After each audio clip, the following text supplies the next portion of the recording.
Welcome to Speak of the Devils, the premier podcast for Sun Devil football. I'm Brad Denny with 3TV. And I'm Joe Healy with DevilsDigest.com. Joe, thankfully, it's a quiet time of this off-season calendar. The portal has mercifully given us a chance to kind of catch our breath. And a little bit later on in the show, we're going to be talking to a new Sun Devil defensive back, Cole Martin, a former four-star prospect out of Basha, making the homecoming trip after a year at Oregon. Then we're going to check in on our rivals down south and all the drama down in Tucson with Adam Green of Wildcat Radio 2.0. But we cannot possibly dig into an offseason without talking about the three most important letters in college sports right now, Joe. Some love them, some hate it, but yeah, those three critical letters, of course, we're talking about NIL. It's here to stay, it's crazy business. So we are bringing in a true pro for that matter, my man, Peter Boyle, CEO and founder of Activate Sports Management, previously known as Activate ASU, as many of y'all know. Something that I have been a part of since its inception just about a year ago. A lot has happened within the organization over the past year, and obviously the landscape of NIL is just absolute insanity, wall to wall at all times. So great chance for us to really dive into that. Pete, my man, appreciate you coming on board. Finally, this is long overdue. We've been meaning to have you for quite a while. Talked about it for a while. Appreciate you guys having me and happy to talk all things NIL. So, but it's good that we're doing this now. We could have done it, when you were still located out of state. Wouldn't have you in this nice state-of-the-art studio to be able to enjoy it in person. So no better time. So let's just jump right into it, man. So over the course of this show, what we're going to do is we're going to talk about the Activate organization, get some background on that, what that's all about for folks who just may not know everything that's been going on, because there has been quite a bit. We're going to talk deeply about the concept of NIL, the future of that, and some of how it pertains to ASU. But let's focus on that origin story first. So a little over a year ago, just right around New Year's of 23, you created Activate ASU, a board again that I've been a part of since that time. Since then, it is rebranded Activate Sports Management. So tell us, at that time, just about a year ago, what was it that motivated you to get this whole thing started? Yeah, sure. So it all started with obviously the hiring of Kenny and all the energy that went around that, as well as the peaceful departure of the previous administration. And I think there was just an energy in Tempe. I was living in Boston at the time, and I could feel it. I remember watching that press conference on a plane work trip back from New York to Boston, and almost being teary-eyed by Kenny's passion and how fired up he was, and just the general shift that felt from all the things that were going on with that and with the Activate sort of campaign and the idea around getting everybody involved. I'm not someone that sits on the sidelines very well by nature. I've always wanted to just be involved with things. And so for a while, honestly, way before NIL existed, I have been trying to think of a way to get involved somehow with ASU athletics, because I'm a huge supporter of it and I like to be involved. And so I was just sitting around energized by this, and I was scrolling through everybody's favorite social media app, whatever we're calling it nowadays, the one with the bird. It's just Twitter forever. Twitter That's unifying humanity in the way that it needs to be unified is just avoiding that single letter title. But please, I'm on board with that. So I was on Twitter scrolling through, and I just started to see a lot of businesses, local businesses, because I had lived here before several times, other than going to school here again prior to moving to Boston. And so I knew quite a few local businesses and people in the community, and I just saw a lot of energy and sort of activism and interest in being involved, but it seemed to go nowhere concrete. And everybody had a ton going on. Everybody was trying to figure out what Activate the Valley even meant, what all these different things were, the energy, the buzz. So it's not a fault to anybody. It just seemed like people were willing to get involved in the business community, and there was no real response to them. So I've always viewed, I come from startup world. I've worked at various startups, early stage companies, early growth companies. There's really two ways to go about doing things when you're launching something new. The first is just to recognize momentum, see the pieces on the ground, understand how you could pick them up in your opinion, and then just go. And you ride that wave of momentum. People are like, what is this? They're interested. They're like, okay, somebody's doing something. It makes them feel good about it. And then you've got a finite amount of time to figure out how this actually works, what the mission is, what your organization looks like, all the things you need to do. And then that's your window. The second way is you can recognize momentum and decide to build something behind the scenes. So get your organization together, get a clear mission, down to the font on the business cards. What's the website look like? Get it all ready to go, and then launch. And then you have a finite amount of time to catch momentum. So sitting in my Boston apartment, feeling all this need to be involved, seeing this business community, and knowing my own background professionally, which is putting together, cultivating, negotiating, and building brand partnerships at the global level. It just felt like, why not me? Why not? So we went path one, and we just launched December 28th, 2022, with, I think, a mission statement that had misspelled words in it. I think it was probably like a page and a half long. It had no clear mission, but we were live. So I started coming down pretty regularly and quickly realized that I'm better on a team than I am as an individual contributor. So I wanted to build a group of advisors. So I assembled that first board pretty quickly. As Joe mentioned, he's on it. He remains the only person to stay on it the entire time. So I probably don't say thank you enough to him for that. What a guy. But that was just me trying to gauge down for another year. But so we launched and we tried to figure this thing out. And the original objective was to try to sort of direct this enthusiasm from businesses somewhere back to Sun Devil Athletics, whether that be like ticket purchases or discounts at restaurants or other stores. That was the main mission. So we started by launching some campaigns. Like, for example, if you show a ticket at a restaurant for today's ASU game, you get half off.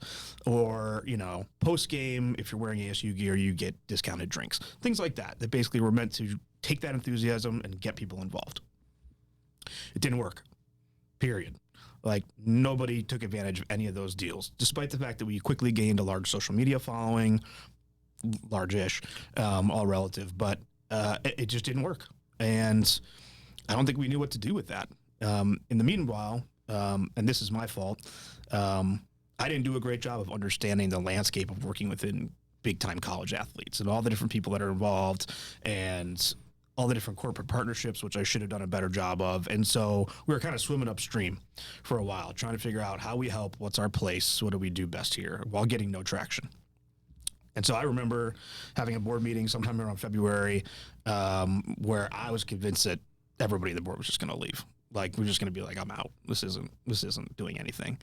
And so we were stagnant. And then a couple weeks later, on Twitter, as we've agreed to call it, I saw a couple of different softball players and one football player basically just tweeting into the ether, similar to how the businesses were, like, hey, we want to get involved with businesses. And that was like the click moment for me of like, okay, this is what we're supposed to do. This makes sense. Like, we always knew we had something. We always believed, but this is how it makes sense. We get involved in the NIL space. So we quickly became like an NIL Tinder where we just matched the athlete to a business and walked away. We didn't negotiate. We avoided being agents, and we had all these conversations with ASU about what we were, and it was going well. We were getting good at it, but we needed to figure out what NIL was. So I spent all of my free time in those few months learning everything there is to know about NIL. And no one's an NIL expert. It's only existed for 2.5 years, so I'm never going to call myself that. But I got up to speed with where I needed to be to lead the organization. And we got good at it. And over the course of the summer, I think in total, we ended up with 65 unique NIL deals with local businesses in Tempe and the surrounding area. And then the problem with getting good at something is you get attention. And the good side of getting good at something is you get attention. So people started noticing what we were doing, and they got a little confused around who we were. And so we began a transition into where would our organization go and what would the future look like. So obviously, you know, getting off the ground, it's such a kind of a, you know, as we'll dive into a little bit more, a very unregulated area. Just kind of, it seems like NIL just popped up and the NCAA is like, deal with it, folks. And people are still years later trying to figure out this space. But, you know, in those first, you know, perhaps, you know, just those first couple months of you kind of organizing this effort, what have been kind of the most significant and kind of eye-opening experiences and learning experiences for you? Yeah, I think the difficulty of navigating such a chaotic space where everyone's just trying to figure out what they're trying to do, what their role is, and how we all work collaboratively together or how we don't, and what this looks like, what the future of it is, et cetera. So I think, like I mentioned, just trying to get up to speed on this thing in order to effectively lead this organization was the biggest lesson, priority number one. I think two was just how much you have to swim upstream when you're trying to place yourself into an environment that's largely unregulated and that people don't really know what it is or what it's about and how chaotic that is. And so, that's the downside to the let's just launch now and figure it out later strategy. But that's what we went with. So we had no other position. So I think just getting our mission and being clear on what it is and what we were there to do was the biggest lesson of those first few months. So you talked about how things transitioned, evolved from a community outreach type of approach to specifying NIL deals. Tell us a little bit about how that decision came to be and why that was the right one to really, hone in the focus in that NIL space. Yeah, I think we initially just saw that the need was there, that there are kids who are just trying to figure this out just like we all are. They don't know what it is, meaning the student athletes. And so they're looking for any kind of guidance or help they can get in the space. And for the most part, most of them want to be involved. Some don't, but most do. But they don't know where to go or where to turn. And so I think just seeing that and feeling like we could be a help in that regard was the motivating factor to just say, okay, this is what we're going to do. And selfishly, we had been staggering around with not a clear mission, and all of a sudden we had one, and we felt like we knew what to do with it. So it re-energized the organization and allowed us to get to a place where we became hyper-focused on NIL and ultimately representing these kids. You mentioned that you're much better as part of a team, and that we know one teammate right here in Joe. As this kind of this process and the evolution of the organization has come about, tell our listeners, who's currently involved. What's the roster look like with Activate, and why they're what their backgrounds are and how their skill sets and backgrounds perhaps help further this mission. Yeah, so I think it's probably helpful to peel back the curtain just a little bit for folks who aren't as involved in these type of daily operations in this space. So we're a privately funded organization. We have never sought capital or any sort of private equity or angel investment. It's just what I've put into it, which I'm comfortable with, and then the volunteer time of all of us that make up the board. Organizationally, it's me in the day-to-day. I'm the only one who's actually a registered agent, so I'm the only one that deals with student athletes, and there's legal complex reasons behind that. The board, as I mentioned, is made up of 4 currently. Joe's the only one remaining from the original 3, but people move on for a variety of reasons. Our mission changed. Everybody was critical to our success that's ever been involved. So today it's made up of Angel, who's the owner of Burrito Express. He brings a real local business entrepreneur. He's been heavy involved in NIL deals himself, so he brings that perspective. Nagin is the owner of Feel Good Tempe, who also does a lot of really good NIL deals with tons of athletes. She is a marketing genius. Her social is unbelievable. And so she really helps us with that aspect. And then there's Sam Shabib, who I actually went to the same high school with in a small Michigan town.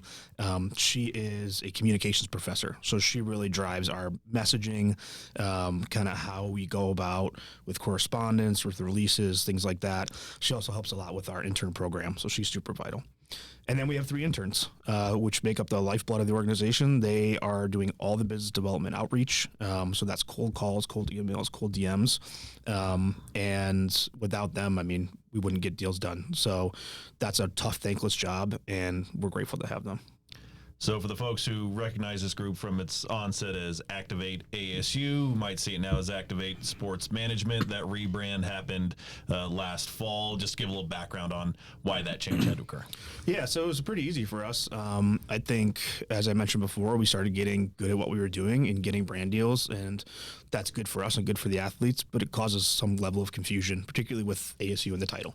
And so we had one particular case where I had a student athlete call me one day, and she's like, "Hey, I'm in Carson Center. Where's your office?" I was like, "Well, I don't have an office in Carson Center. I don't work for ASU." And she's like, "Wait, what?"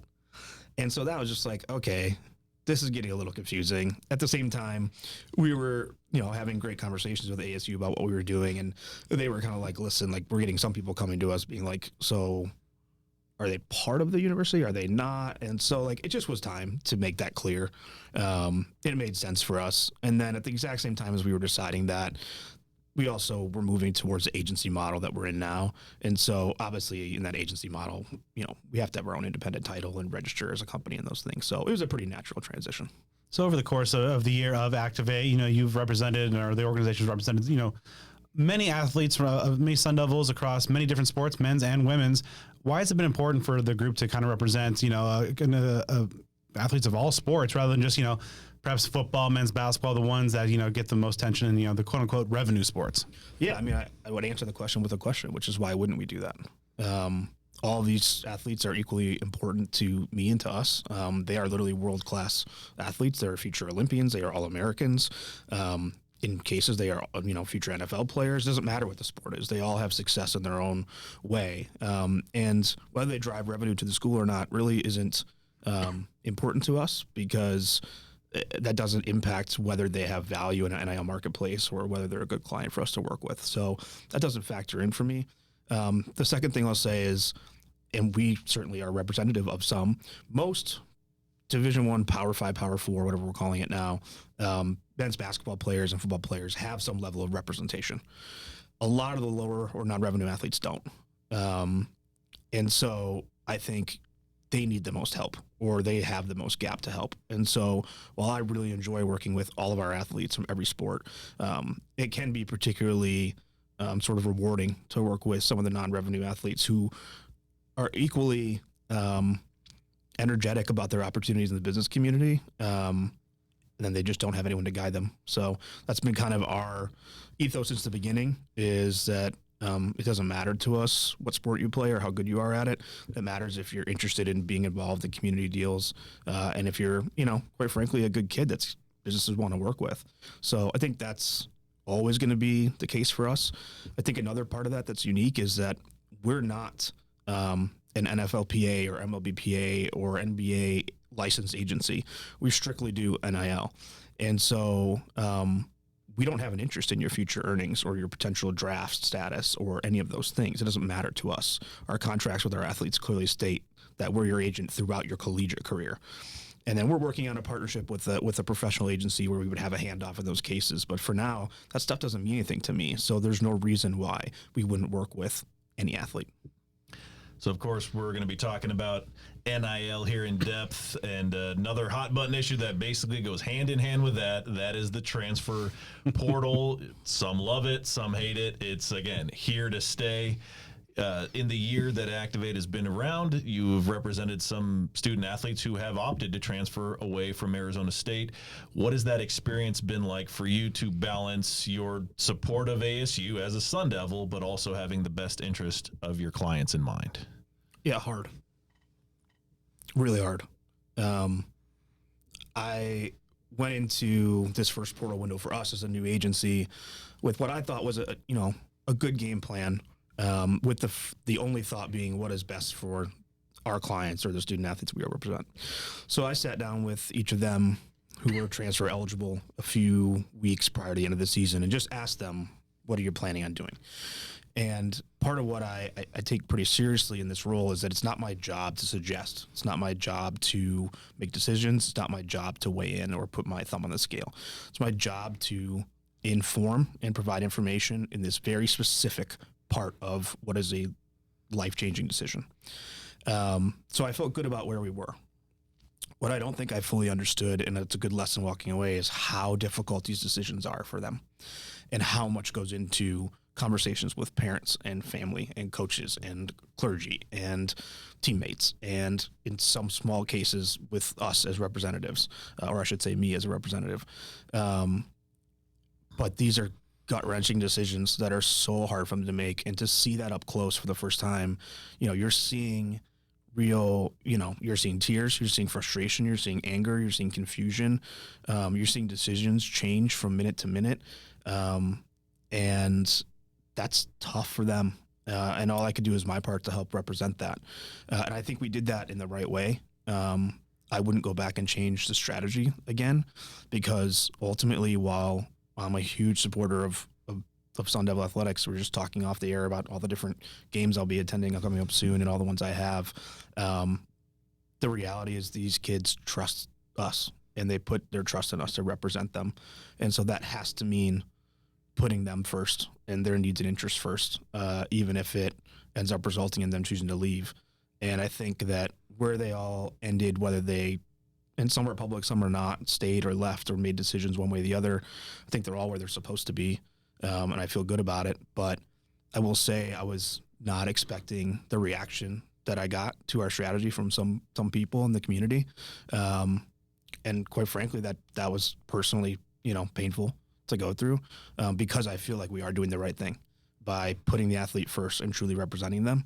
So that was a tough period of time. I think I mentioned this before, but this is a business practice I picked up years ago where I'm the most comfortable in big, important phone calls walking around, whether it's walking around my apartment or walking around the city or whatever it is. I just feel clarity and movement and fresh air and whatever. You can make fun of that if you want, but it works for me.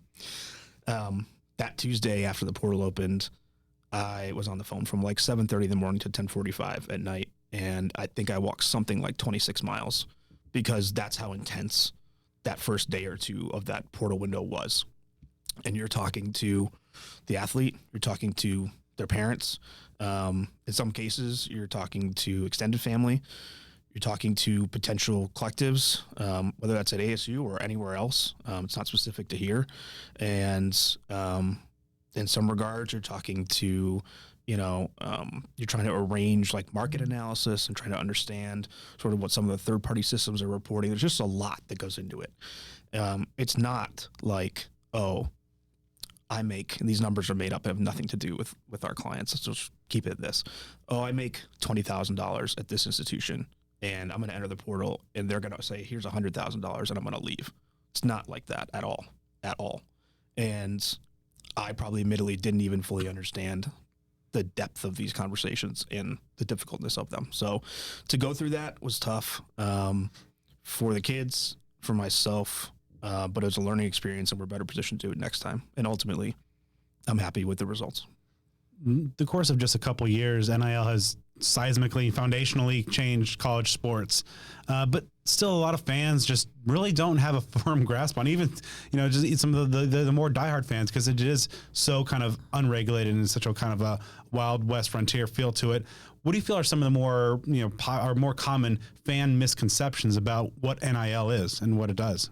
Yeah, I think one of the bigger, there's quite a few, and I think that's on us as professionals in this industry to do a better job, whether you're a collective or an agency or a third party, of explaining and educating what this is.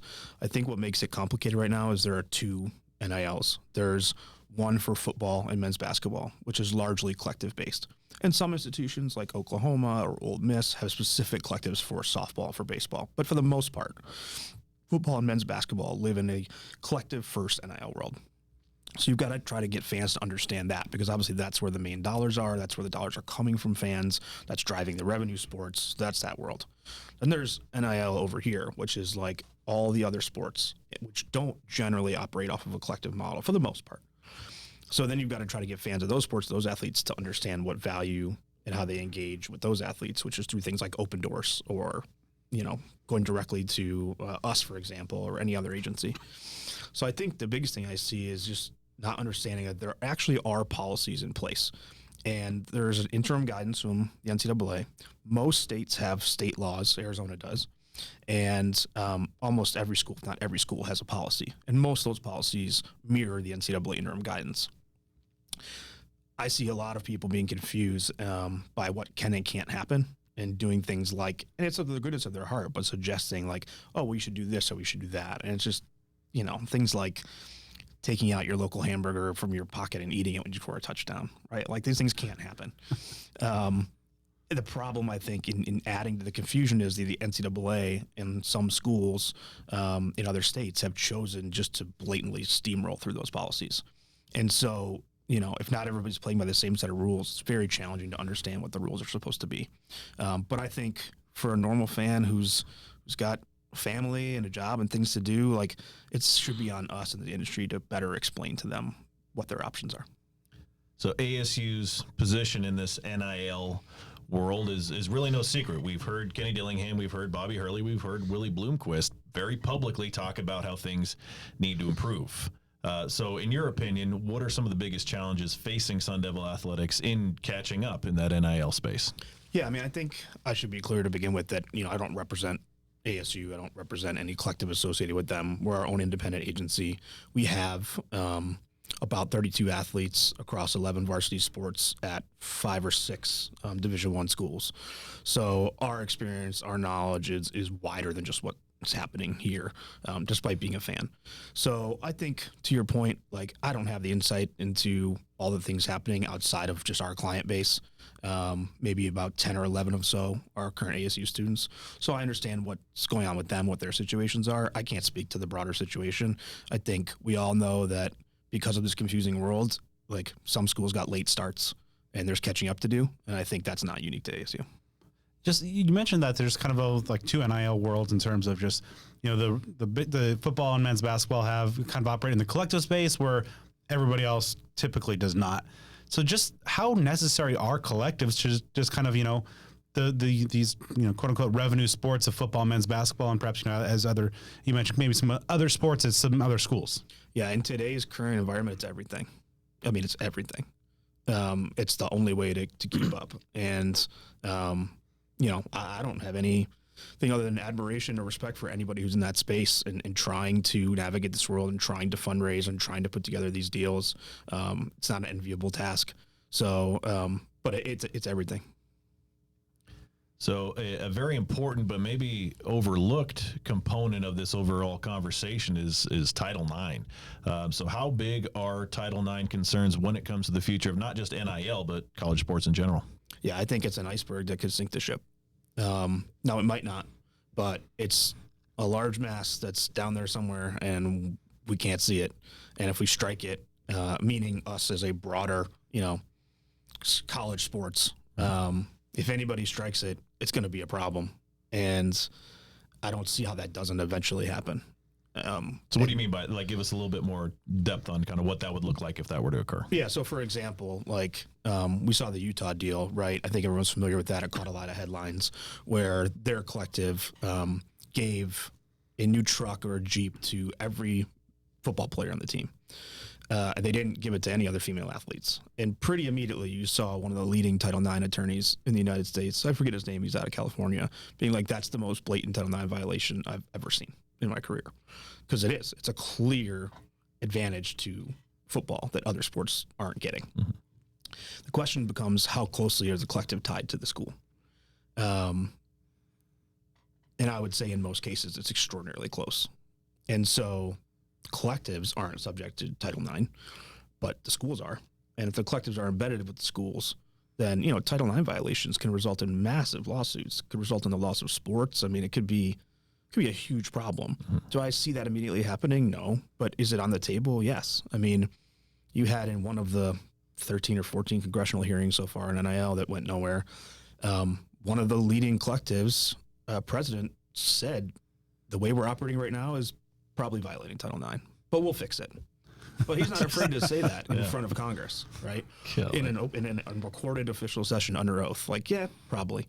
So if he's willing to say that, what's actually happening at a lot of places? And, I have female athletes under clients at multiple schools. I know what they get compared to others. Should it be exactly the same? No, but there is a clear law in place that you have to support both. And it's just going to boil down to, are collectives part of the schools or not? And we'll talk about this later, but you get rid of a lot of these problems by simply moving to a revenue sharing model. So just kind of on a similar note, to go back to like the BYU had a similar thing where every member of the football team was kind of like even some of the walk-ons were I believe so there's like some like nutrition bar or something that they were paid representatives or something. How is that different, or is that kind of the same lines of just kind of the Utah truck thing, or is there a way for, like, say that's because it's a maybe a private brand of that nutrition company saying, I want my money and my dollars to go specifically to football, and so are those like Title IX considerations just then are kind of null and void at that point? Yeah, it's a little different if it's a private business, right? Because the private business is, at least for the most part, unless they're like a title sponsor, not in any way, it'd be very challenging to show that they're affiliated to a school or university. A lot of these collectives are hand in glove with their schools. And there's back and forth around if they should be or not. There's some thought around that they should be literally brought in-house to the school, collective efforts. So I don't think there's a consensus opinion on that, but I do think that, like you saw with, for example, Utah, like we brought up before, pretty soon after that, the Oregon lawsuit happened. If you're not familiar, several Oregon female student athletes filed a lawsuit against the university and the collective. Part of that lawsuit was not NIL related, but there was a chunk of it that was. That basically said they get NIL opportunities, meaning football, men's basketball, that we don't get. And that's currently being adjudicated, and we'll see how it plays out. But if it shows you anything, 2 weeks later, Utah turned around and advanced that deal to include women's basketball and gymnastics. There's an argument out there they were always going to do that. I'm not sure why you'd wait 2 weeks if you were always going to do it and you wouldn't just do it at once. Right. So I think that shows that there's pressure here. When it gets to private business, it's a different story. So on a general scale, just, when you talk about just kind of the broad strokes of the work that you do, how different is the process from, say, a marquee football player compared to a athlete in the quote unquote like a non-revenue sport? So if we talked about those two worlds of NIL, right? So in the first one, it's a little bit different because you do have things like how do collective payments, come into transfer windows or decision windows more than you do with sports who aren't generally supported by collectives at anywhere. So that's a bit of a different conversation, a bit to navigate. Now, it's not necessarily different for the athlete. They've still got to decide between all the things we just talked about, right? These are major decisions. There's just not an NIL component to it, so that wouldn't be involved as much. When it comes to sort of part two, which actually still applies to football and basketball players, they still want local business deals. They still want brand deals. They want the clout of it. They want what they actually get out of it.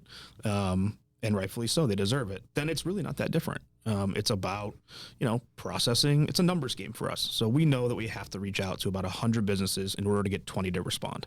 So if we're reaching out to those 100 businesses, it doesn't matter if we're reaching out on behalf of a football player or a lacrosse player. It's still the same message to the same business from our outbound team. And it's the same process contractually and all this different stuff. For me, I think the only difference would be what the business expects. Usually from a football or men's basketball high-profile athlete tends to be more than what they expect from a non-revenue or lower athlete. And in turn, what they offer tends to be higher. So you used a word there that I think is a cool thing to talk about, and that word is clout. I know it has like a negative connotation to it, which, may or may not be fair, but how big of a deal is that when we're dealing with, 18 to 23-year-olds and the ability for them to go on Instagram or TikTok and say, hey, I'm representing this company, and that sort of, like, how, in the experience that you had, how big of a factor is clout? If we're setting aside, the tangible, whether it's money, whether it's a product, how big is clout in these? Because we've seen like the Cavender twins and like Livy Dunn, just the non-revenue sports, quote unquote, but obviously they always seem to be near the top of just like the NIL valuations. Yeah, I mean, I would say two things. I would say one, I don't view the word clout in this scenario as being negative, but I would say it's a big deal. Yeah, I mean, it's a big deal. When you talk to them about how they talk to each other about brand deals, it's typically, pretty like I don't know what word I want to use. They go back and forth with each other, kind of making fun of each other, supporting each other, like, oh, you got a bag, or I saw you got a deal, or you're too rich now, like things like that. But they don't really discuss, for the most part, what I can tell, what's inside of those deals. So it's about having the deal, right? Which I understand because there's a huge pressure on them, all of them, including non-revenue athletes, to somehow have some type of NIL. Like, it's what they get asked about when they go home on break, right? What kind of deals do you have? So there's pressure on them to get stuff. And in my experience, it's a lot less about what's inside of the deal than it is about there being a deal. But I will also say, to be fair, that I've watched them, all of the student athletes from all the different sports, develop awesome relationships with the business owners that they work with. And some of those will go on to be mentorship style relationships for a long time. So I think there's a component there too, that they really do appreciate just being recognized by the community, even if it doesn't, even if it's not the sexiest deal. So walk us through your process, and whether that's an athlete that might approach you or someone else that's a part of Activate, which happens, or if it's that, cold calling, cold DM situation. If we're looking at the lifespan of first contact to a deal being struck, what does that look like? Yeah, so the first thing is meeting with the athletes. So I meet with them individually, and we just kind of get to know each other on a professional level and talk about, like, what is your NIL strategy? Why did you reach out? What are you looking for? Are you looking for 1 deal, 3? Are you looking for help with what your own brand strategy should be? And that's what we say when we mean full service, is we'll help you. We work with a marketing firm, pro bono, who will help create content, or I have access to some of the athletes' open doors, so I'll literally do the reporting on their behalf when they get a deal that's required. So we're full service end to end. We'll help you with whatever you want help with. But the first question is, why'd you reach out? Like, what are you looking for out of this?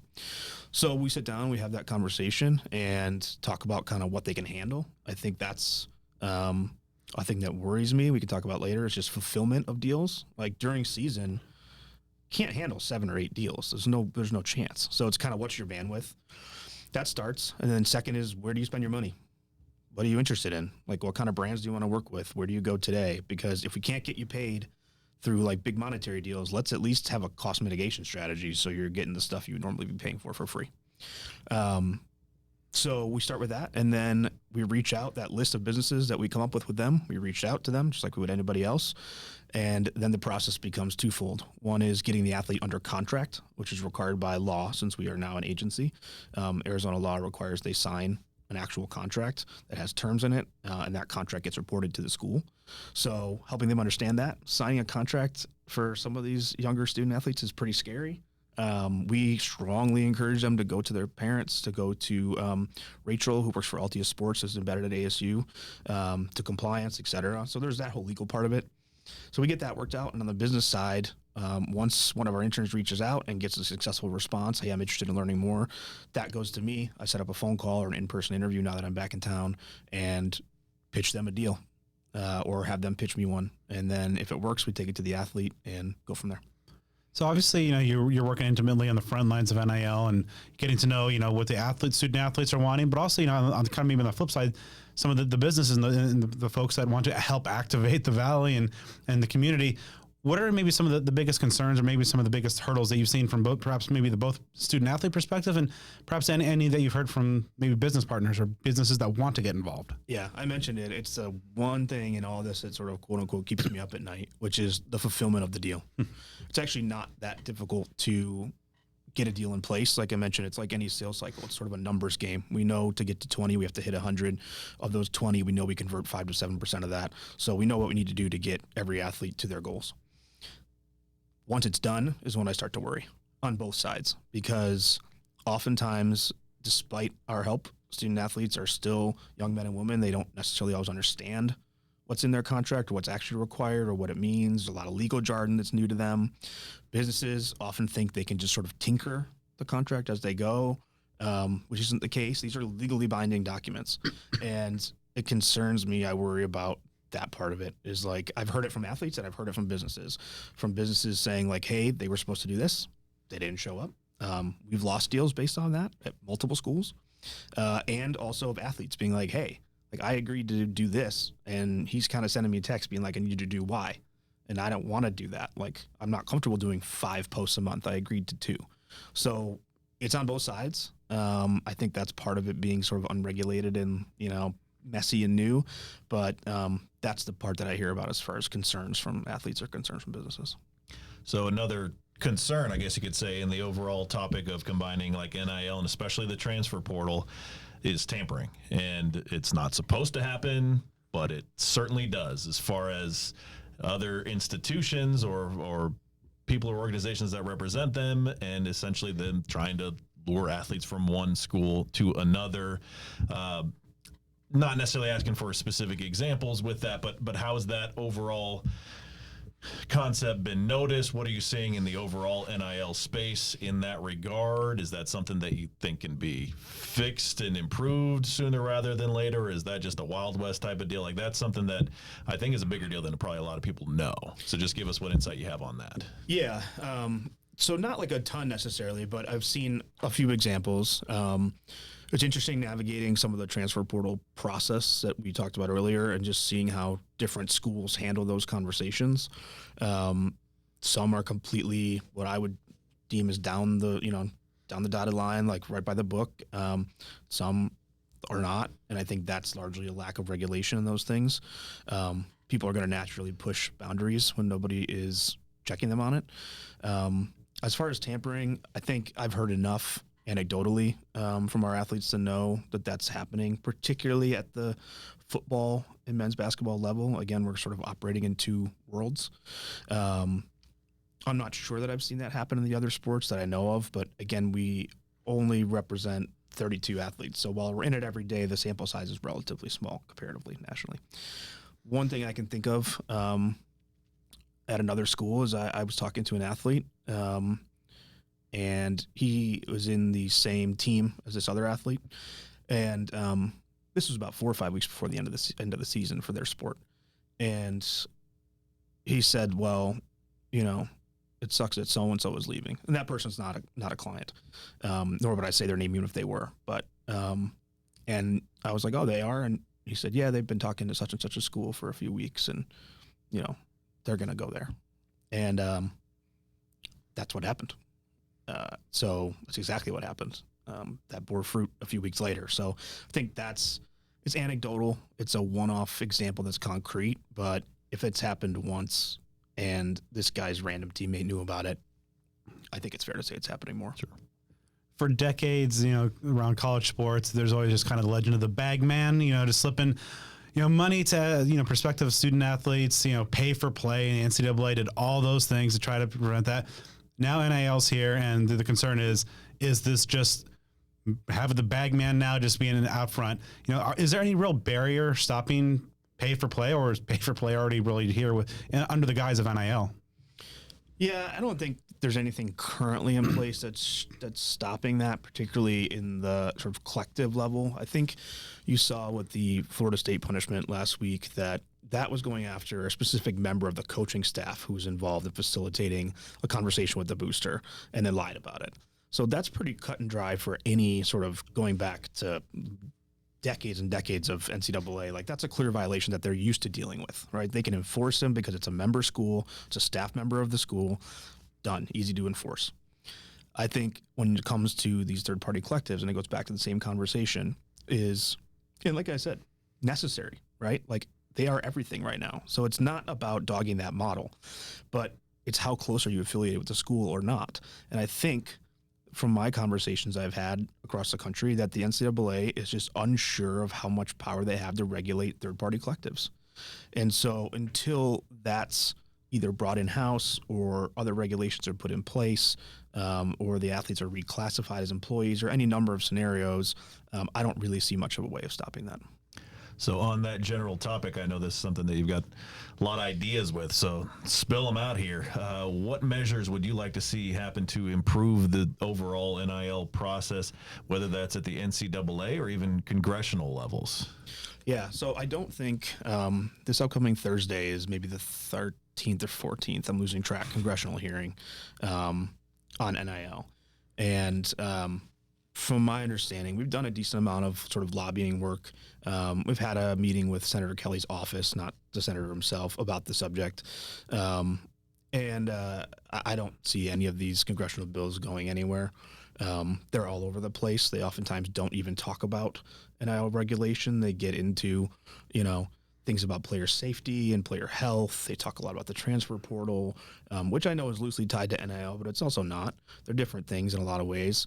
You know, I watched one where a particular senator who played college football talked about his favorite games playing college football for the use of his time. Like, these are not serious conversations that are happening at the congressional level. So I know the NCAA is dying for a lifeboat from a congressional oversight. Just don't see it happening. So what I'd like to see is also what I think is going to happen, which is like a revert back to what NIL was always intended to be. So did you want to talk about that now, or do you want to track that as a separate question? Have at it. Okay. So the history of NIL is obviously not that old. It's about 10 years ago when then UCLA basketball player Ed O'Bannon, along with 19 other student athletes, filed a class action lawsuit, an antitrust violation against the NCAA in California. And they allege in that lawsuit that the schools are making money off the labor of the players, that's the antitrust part, in 3 categories. The first is by showing them on television, TV rights. The second is video game rights. So I think we all used to play EA Sports, at least I did. Spent a lot of time doing that. Mm-hmm. And there's a bunch of national championships for ASU. I got a Heisman with Danny Sullivan, you know, alternate reality there. I used to like to try to take like Ohio or like some of the random schools and give me the natty. That was my deal. Tulane was mine. There you go. And it's an interesting component, not to dive into technology, but it's interesting that that suit comes about naming the gaming in 2014, when the technology really starts to change. And if you look at the players, they actually look like the players, versus like Tom Brady in NCAA just looked like a blob in a Michigan jersey.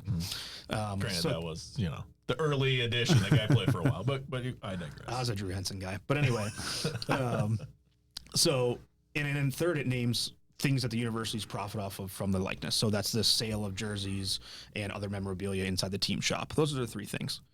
It doesn't talk about boosters giving money to athletes. It doesn't talk about collectives being formed. That word doesn't exist yet at the time. So that lawsuit gets voted in the favor of the class action of Ed O'Bannon.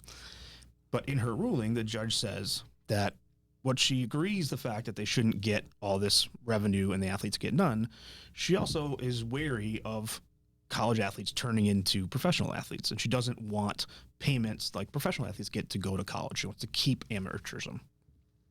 So she puts in her ruling that she believes that these athletes are eligible for up to $5,000 a year for 4 years of eligibility, so $20,000, and that money is to be put in a trust and then paid out at the time that the 4 years expires. That's her solution. That's what they go with. So a few years later, there's a similar hearing called the Alston case, NCAA versus Alston, where he alleges all the same things: revenue from games, revenue from TV rights, ticket sales, concession sales, everything that comes because people came to see them play. That's the case that ultimately goes to the Supreme Court and is voted on in 2021 in favor of Alston. And if you read those rulings, it's about 45 pages. If you haven't read it, continue to have a normal hobby so you don't end up like me. This was the 9-0, right? Like it's like rare to get a Supreme Court to go unanimous. Yeah, it's unanimous vote. I'm not getting into that, but this one was unanimous. and so, Judge Gorsuch issues the opinion. And his opinion, he specifically cites the amount of money, and he names the networks, he names the leagues, he names the conferences, the amount of money that they made over the last couple of years based off revenue generated from three things. At the time, video games were largely gone, but TV revenue, ticket sales, jersey sales, concessions, etc. And so that's upheld in his ruling. In the concurrent ruling that I've done that twice now, that Judge Kavanaugh issues, he says at the end of that, and by the way, and this is not legally, I'm totally paraphrasing, that any other attempted restriction on athlete compensation will be viewed on in the same manner by the court. So he's essentially saying, in his concurrent opinion, that it's open. Like, let's go. But again, in none of these lawsuits are the sort of collective model or boosters or any of the landscape you see today mentioned. It's not the original thought. So I believe that the original thought was going to get on its way, and they were going to have discussions around revenue sharing, etc. Introduce Eddie Rojas, a former Florida baseball player, now financial advisor, very successful business person. 2 weeks after that Supreme Court ruling, he calls Darren Heitner. Darren is now one of the premier NIL agents. He's considered like a godfather of NIL. I've actually had meetings with Darren, sharp dude, also a Florida graduate, and says, I have a business idea of how we could help student athletes. Pitches the idea, and shortly after that, the two of them launch a business called the Gator Collective. And the term collective is born. And suddenly, they're off and running. And they've got donors giving money, they're doing appearances, they're making events. They've created this thing. And every other school has no choice. And this is why you saw it take 2 years, right, for some schools some collectives are just starting now. Because they're like, wait, what's this? This isn't what all these court rulings were about. This isn't about revenue sharing. This is like all of a sudden, we have to get all these donors to give money, and they're trying to catch up, and some people don't believe in it. And that's led to where we are today.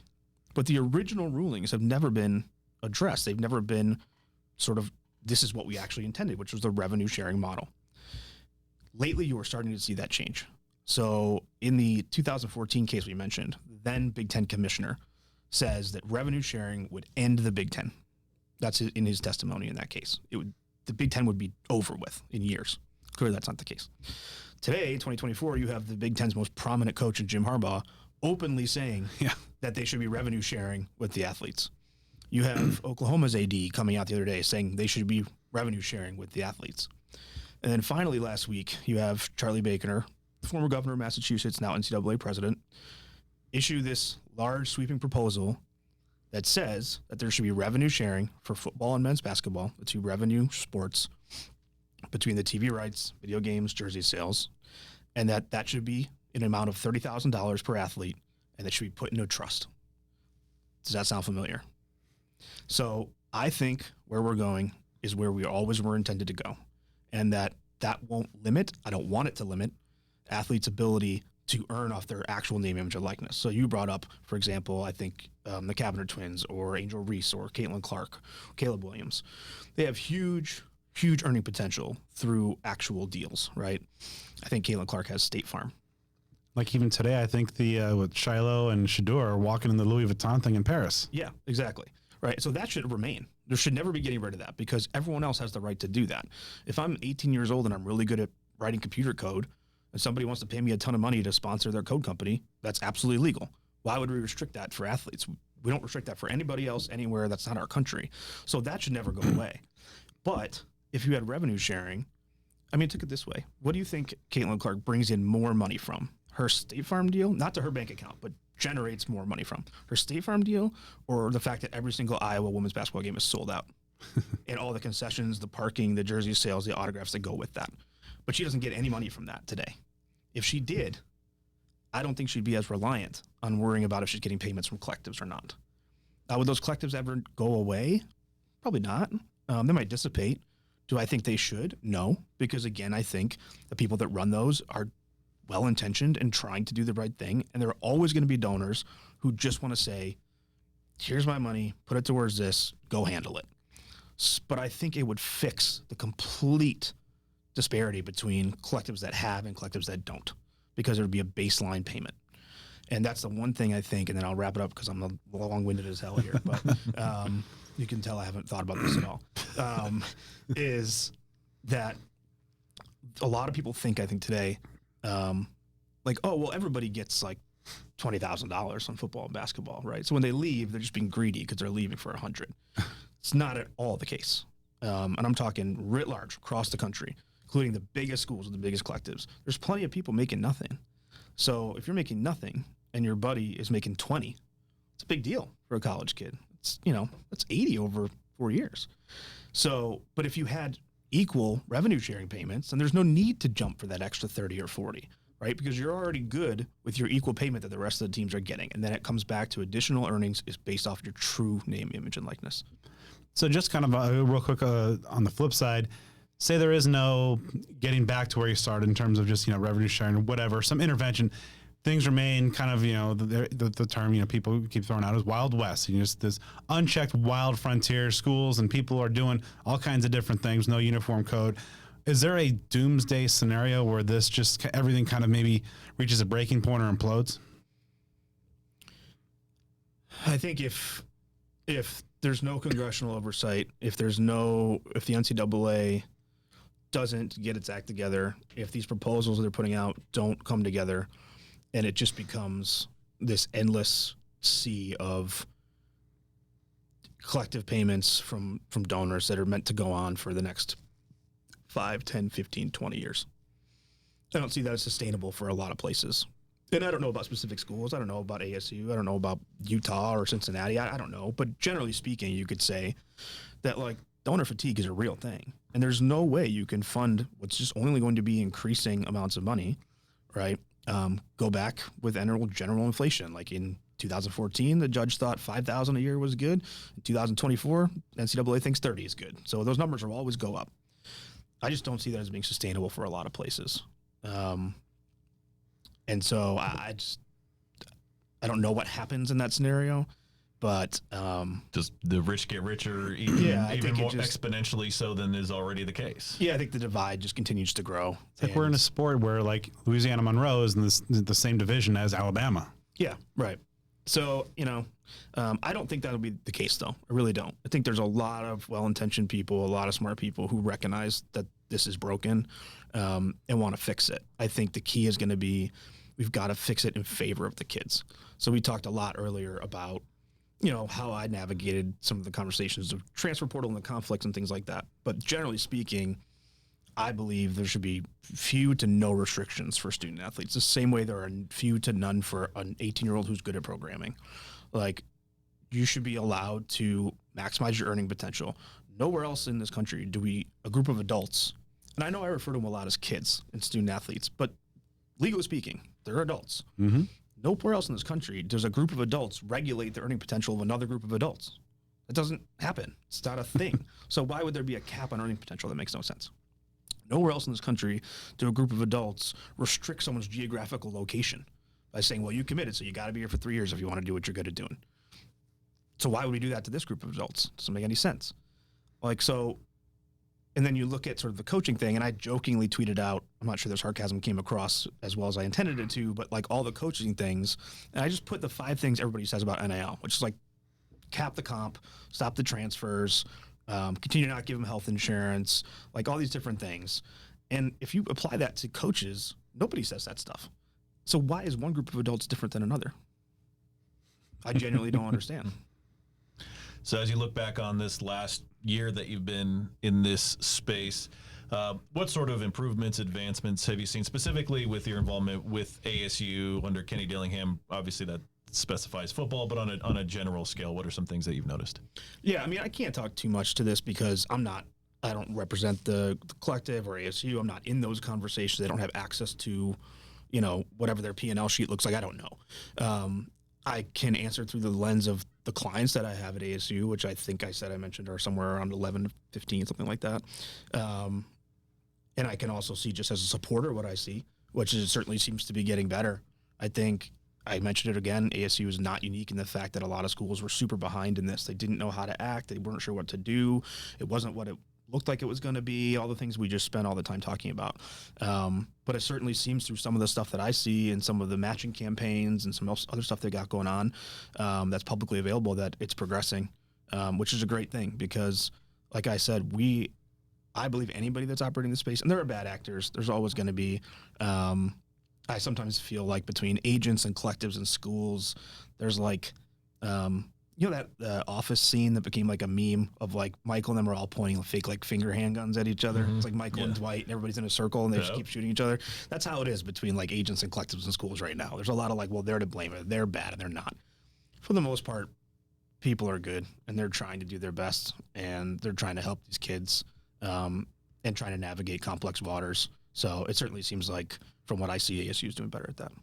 So, as we kind of put a cap on this, what is your vision of how the future will look for Activate Sports Management, and how can folks kind of stay along and stay connected with you online? Yeah, so I mean, I think, it's interesting because it feels we've been around for a year, like we talked about, and it feels like we've been around sometimes for like 4 or 5. But but then even in the current, model of things, it's well less than a year. So less. Time is a weird thing. Yeah, and so as the actual agency, as Activate Sports Management, under the current structure that we talked about earlier, we've been in existence for like 3 or 4 months. And so I think we are exactly where we're supposed to be. I think we're now in a position where we can actually represent them in the room, negotiate the contracts, do everything that we can actually do as an agent, which puts us in a place to just help them even more. And I think, we'll have to strategically grow as we can. At the end of the day, like 32 is a lot to keep up with. If it was 64 tomorrow, I couldn't do it. And I would tell them that. So we've got to figure out a way to grow. We've got to figure out a way to diversify a bit more. I think it's good for us to have athletes at different schools because it just teaches us things about how different places are operating, what the landscape looks like, how different regions operate. That just goes back to helping all the rest of the kids everywhere else. And the larger breadth of knowledge that we can have as an organization in this space, the better we can help the kids. So to me, it's strategic growth over the next 12 months. It's settling into being an agency, embracing that, and then where we go from there, I hope is only up. But if you want to be a part of it, if you want to join in as far as a business, or we can point you to open doors where you can pay players directly or enter deals with them, or we can just talk about NIL if you enjoyed this conversation or want to follow up, or if you're a student athlete and you want to get involved. Look, I mentioned it, but I'm never going to turn anybody away. We'll always try to help. So if you're interested, you can find us on Instagram and Twitter at activate_MGMT. And you can find our website at activatesportsmanagement.com. There's an easy form to fill out there. Just indicate if you're a business or a fan or whoever, or an athlete. That comes right to me. I'll get it. And then you can also follow me directly or DM me at Boyle176 on Twitter. Wow, I mean, we've covered a lot of a lot of ground here tonight. Peter, thank you so much. As Joe mentioned off the top, this is something we've been meaning to do. Glad to finally get you in here and cover this, and certainly something we'll be keeping close tabs on and talking with you about here in the coming days, weeks, months, years as this all shakes out. Peter, my man, truly appreciate it. This is some awesome depth. It is, I mean, my head's spinning, and I know more. I mean, you know a heck of a lot more than me. I know more than others, but head's still spinning. We'll see. I mean, the whole topic, obviously, we could talk for a very long time because the essence of it, the crux of it, is a very good thing. But there are some directions that certainly need to be taken. So huge stuff, especially as we look toward the future of Sun Devil athletics. Yeah, I appreciate that, guys. I appreciate you having me on and having the ability to talk about all this stuff. I think hopefully people find it interesting and they don't tune out to my long-winded answers halfway through. But appreciate the opportunity. All right, so as we shift gears a little bit, of course, ASU was able to get a number of quality portal additions, as kind of we alluded to a little bit. The portal and NIL go hand in hand. But, just getting to know one of the more marquee names that have been coming in. Former Basha star Cole Martin spent a year up at Oregon, but is now coming back home to the Valley. All right, here with new ASU DB Cole Martin. Cole obviously making the trip down back home to the Valley from Eugene. What was the Valley food place that you missed the most during your year away? Really, I want to say Lolo's chickens and waffles. That's one, but Cane's for sure. And the list goes on and on. I mean, the Mexican food places over here are one of one. So, I mean, I can't wait to hit every spot. Awesome. And so overall, just how good does it feel to be back in the Valley, back home, and kind of where it all began? Nah, it's awesome. I mean, it all began in Pasadena, California, so that's home. But this is my second home for me. High school ball all started up here, so this is really like, I can call this place home too. So, being able to be back here has been awesome. Being able to be around my friends and my family, it's been a tremendous thing. So ultimately, when you jump in the portal, and obviously no shortage of suitors, but why was Arizona State the right place for you? What about the Sun Devil program and the university were kind of checked all the boxes of what you were looking for? I mean, Coach Dillingham is doing something special, really. I mean, being around him and seeing his vision, even well before he was at University of Arizona State, it's been huge. So being able to just get around him and have a chance to come play for him, be around my siblings, Quincy and Cass are growing up, and my mom, it's been huge. I mean, left a situation where my pops was one of the coaches at the university that I was at. So being able to come with another good piece of my family over here, it's been huge. Yeah, how tough was it just to leave a situation? Obviously, you're playing for a premier program, but also with your father on the staff. How tough was it just kind of make that move away from your dad? No, it was big time. It was I wouldn't say as hard as I thought it was going to be, just for the fact that my dad, he's very supportive of me and my decisions. I wasn't able to be coached by him 100%, so that kind of affected my chance of really being able to get coached by him 100%, which I was hoping I could get. But at the end of the day, it's awesome that I was able to play on such a program that put wins in the win column and taught me what it takes to be a true competitor and a true winner and a student of the game. So Coach Landon and them did a great job of teaching me all of that. So I wouldn't trade that experience for the world. And of course, after your year in Eugene, you cited obviously the family being close to the siblings. But when you got to come in here on your visit and getting to see the program up close, the facilities, getting to meet the coaching staff face to face, what were the biggest things that kind of jumped out to you during your visit? It was a lot. It was a lot that jumped out. I mean, because when I first came up here, and I've been up here a couple of times. I saw it, and I saw the vision of what it could be. And coming up here for my official visit, I saw that it was in the process of taking that step, that next step. I mean, most coaches dream of their second year, of what the second year jump, and being over here at Arizona State, you can see it happening. You can see the movement happening. You can see the energy shifting. It was something that is contagious, and it was something that I really wanted to be a part of, to be honest. when getting to know Coach Dillingham, obviously, he has the ties and the track record that he does in terms of the success he's had at a very young age. But when you look at him in terms of a guy that's a leader of a program and building something for the future, what jumps out to him about him in terms of those respects? The mindset of a winner. He'll do anything to win. He goes out day in and day out with the same attitude of just being excited and just bring that energy every day. And I try to do the same myself. So matching up with him in that aspect was huge, and being able to see his vision was something that made my decision pretty easy. Now, for any ASU fans who might not have seen you in action, which of course includes a game last year against the Devils, give our listeners and viewers a scouting report as to what kind of things you're going to be bringing to this field. Really, just energy. I mean, that's the main thing I want to bring. I feel that this team has talent. You just have to unlock it. It's an everyday grind. It's something that you only get when you only get results when you put that work in and day out. So, I just try to bring a consistent grind, a consistent work attitude, and a consistent mindset, and everything else is gonna figure itself out. When you look at Brian Ward's defense, this is a scheme that's really kind of predicated on being attacking, aggressive, and bringing the fight to the offense. What kind of jumps out to you most about what Brian Ward wants to do with the defense, and specifically amongst with the DBs? Coach Ward, he's a great guy, and being able to talk to him and being able to communicate with him and see his vision as well has been something that showed me. Ooh, there's a beat.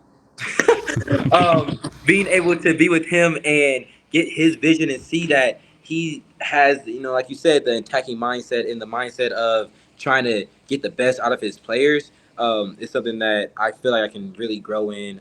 He lets his players be true to themselves. Um, Being in that scheme and being in a scheme where we can be who we are in a scheme where we can attack the offense and not sit back, the limitations are endless. I mean, we're going to be a dangerous team, and I can't wait for the year to get started. As a guy who came up, through playing ball here in the Valley, what's it been like for you to see this program now under Coach Dillingham place kind of a priority and kind of a renewed focus on local talent and local players? It's huge. Be able to keep the kids in the Valley that are come through the Valley is extraordinary. I mean, there's great players that come in and out of the state, and being able to keep them there, it's a dangerous team you're playing with. I mean, think of it like guys like Keely Ringo, Brendan Rice, and it goes back time and time of just guys who left and who have done their thing and really performed to even put themselves in position to go to the next level. So all those guys, if they stay home, we could be so dangerous. And I love that the mindset that Coach Dillingham has is to keep those guys home because it could be crazy. How do you feel that the perception has shifted now that Kenny Dillingham has had a full year at Arizona State, and just obviously fellow local elite players like yourself? Do you see that the perception of Arizona State has shifted, in a more positive direction amongst the top local talent? Now that they have some evidence that ASU is finally making the local guys a priority. Yes, sir. I mean, at the end of the day, Coach Dillingham has the mindset of keeping these guys home to grow them and make them the best they can be. So, with that, this is going to make those kids that stay home just all that better. Most of these highly recruited guys in Arizona go to programs that prepare them well for the next level, and Coach Dillingham is trying to take that for preparation to the next level. So, yeah, I'm just super excited to get started and super excited to just see how everything's going to shake out with these elite guys we have here.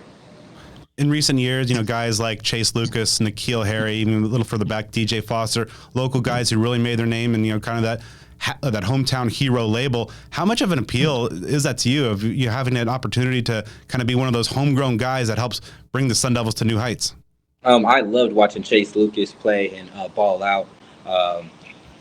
Chase Lucas, N'Keal Harry, those guys were guys that were super consistent in the process as well. They were guys that put their head down and worked hard day in and day out.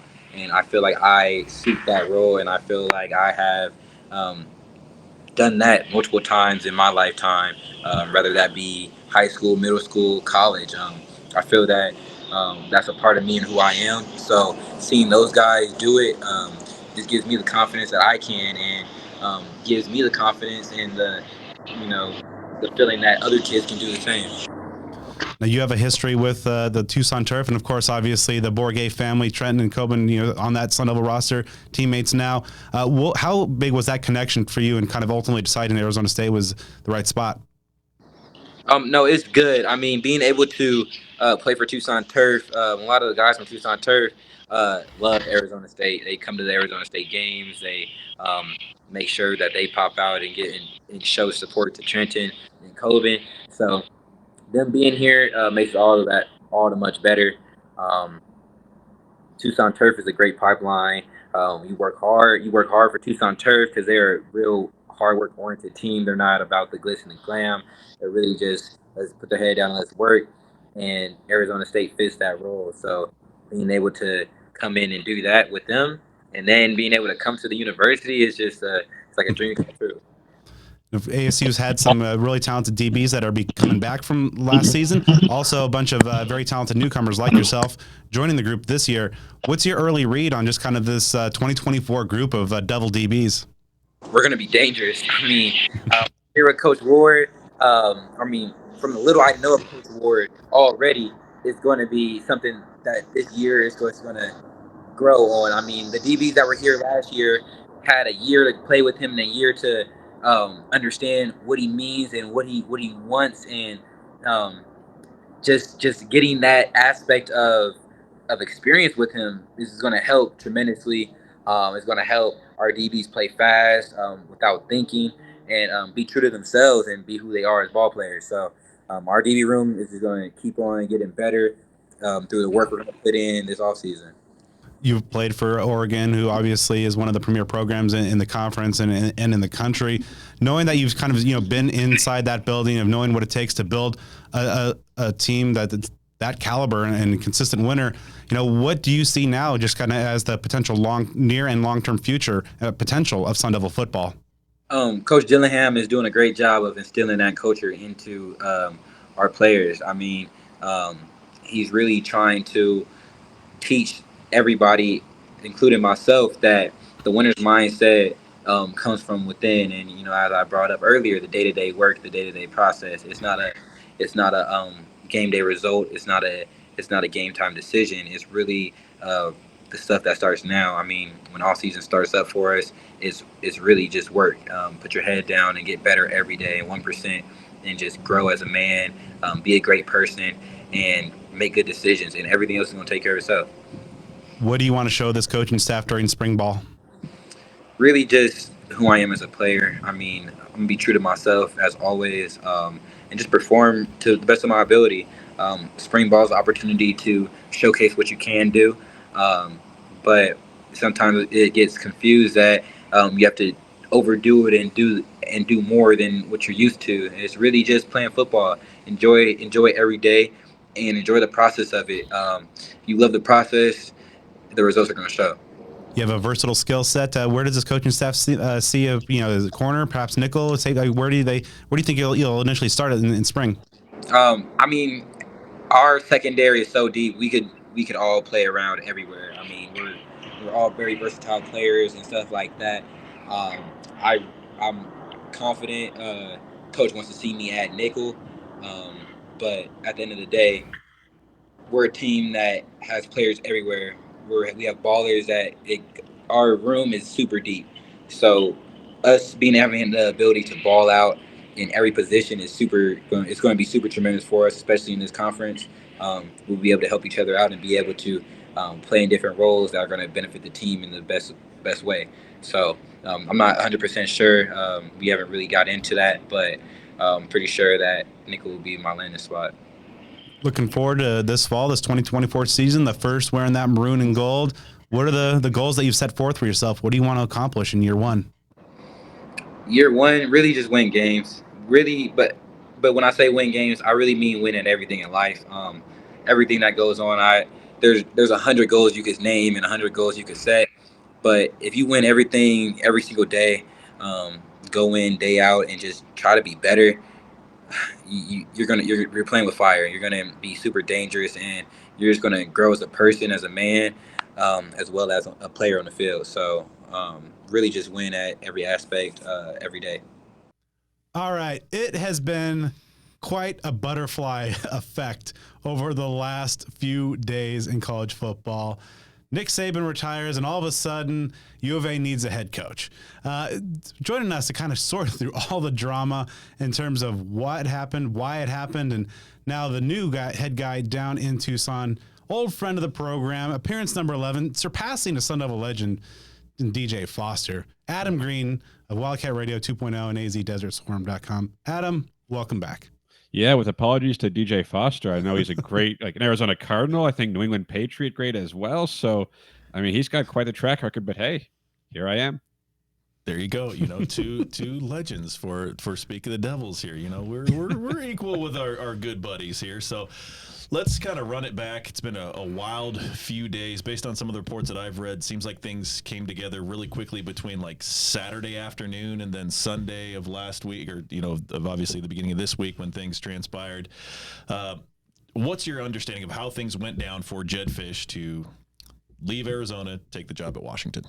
Yeah, well, Jedd Fisch is a guy, obviously, it was his third year at Arizona and had a very good season, 10 wins, and that got him mentioned for a lot of job opportunities. You know, when Michigan State opened up, people thought he would interview there, and I think there were reports that he did interview with Michigan State.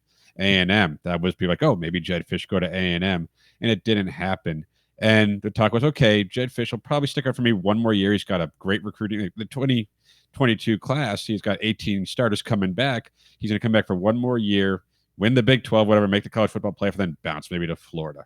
That would have been a surprise. But then the Washington job opened up, and maybe sleeper agent Greg Byrne, an ASU guy, finally his plan has come together. The butterfly, Antonio Pierce, right? Antonio Pierce. Yeah, he hires DeBoer, and then all of a sudden Washington needs a coach. And by the reports are that they reached out to Jedd Fisch on Saturday pretty quickly. It came together, and by Sunday he was the coach. And it's interesting because within the last week, or really before the national championship game, Jedd Fisch was everywhere. All the TV stations, all the radio shows. He was a popular guy for a reason.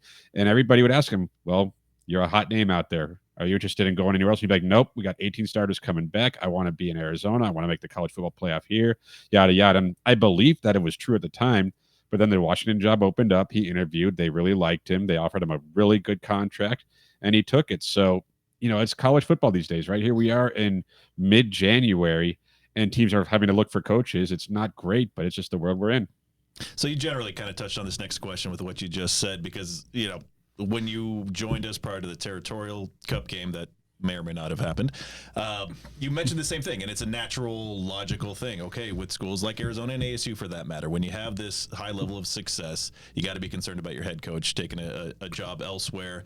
Those schools like Florida, maybe UCLA, that could have opened up this year, didn't, but might be down the road, seem like ones that might have been a little bit more likely for Fisch. Basically, ultimately, the question is, did you foresee him leaving at any point this year, or was it really next year that you were thinking might be the area of concern? If UCLA had opened up this season, like this cycle, there was a chance because you had a connection there, and the LA area is obviously appealing, even though they're going to be playing in the Big Ten. I think when that job didn't open up and A&M didn't go for him, and Michigan State, which seemed like a decent fit for a Jedd Fisch, I thought he was going to stay. And again, he kept talking about the recruiting class that he had coming back from the 2022 class, which is original one, with Noah Fafita, Tetra McMillan, Jacob Mano, Ephesians Prysock, Jonah Coleman, all these guys. They were coming back next season. So you figure you have 18 starters, and he was hyping that up about how this team was going to be very, very good next season. Why would you leave that? Your first recruiting class. I think most people felt that he would stick around. Next season would happen. Who knows how it would go, but probably pretty well with what they were bringing back. And then he would leave for a job. But, when the Washington job opened up, it was like he seemed like a pretty natural fit too. That seemed maybe like the next type of level for a Jedd Fisch. Like, is a blue blood hiring Jedd Fisch right now after one winning season? Maybe not. Like Alabama wasn't reaching out to Jedd Fisch, but Washington, maybe that next tier down, that's a good fit for him. So, with the money that they could throw around, some of the prestige they do have and resources they have, it made sense as a promotion for Jedd Fisch. But no, I think if you would have talked to me a week ago, 2 weeks ago, I didn't think Jedd Fisch was leaving because I didn't think the right job was there. But when Washington opened up, apparently it was the right job. Obviously, the dollars talk, and I believe his total package up there is somewhere in the neighborhood of about $54 million. So, of course, U of A's financial situation has been well reported and talked about. How much of a factor did that play in perhaps the inability to retain Fisch? Or I know there's been reports that there had been perhaps an extension or talked about something perhaps even on the table. So how much do you think the financial situation impacted that with Jedd Fisch, and also kind of the ability to try to find a replacement?